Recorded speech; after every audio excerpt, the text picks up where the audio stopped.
Welcome. Today, we will be exploring the concept of rate limiting. Rate limiting is a crucial technique for protecting services from overload and abuse. Let's understand what it is and why it's important.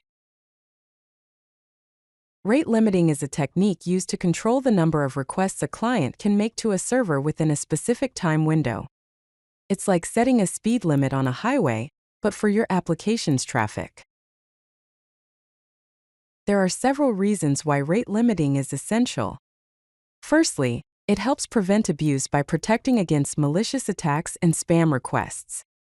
Secondly, it ensures fair usage by distributing resources equitably among all users, preventing any single user from monopolizing the system.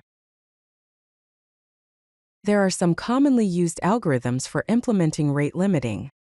Token bucket algorithm allows burst traffic while maintaining the average rate, and leaky bucket algorithm smooths out the traffic by processing at a constant rate.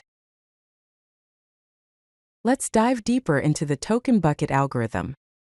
Imagine a bucket that holds tokens. Each request consumes a token.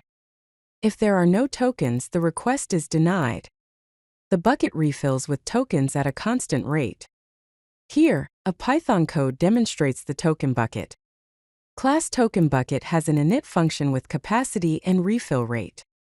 The allow request function checks if the tokens are greater than 0. If yes, it decrements the token and returns true, else it returns false. There are primarily two main implementation strategies for rate limiting. Application level, which means implementing rate limiting within your application code using middleware or decorators, and gateway level, which means using API gateways or reverse proxies like Nginx. Rate limiting is often communicated to clients using standard HTTP response headers. The X-rate limit header indicates the maximum number of requests allowed within a time window. The X-rate limit remaining header shows the number of requests remaining in the current window. The X-rate limit reset header specifies the time when the limit will be reset, often in Unix timestamp format.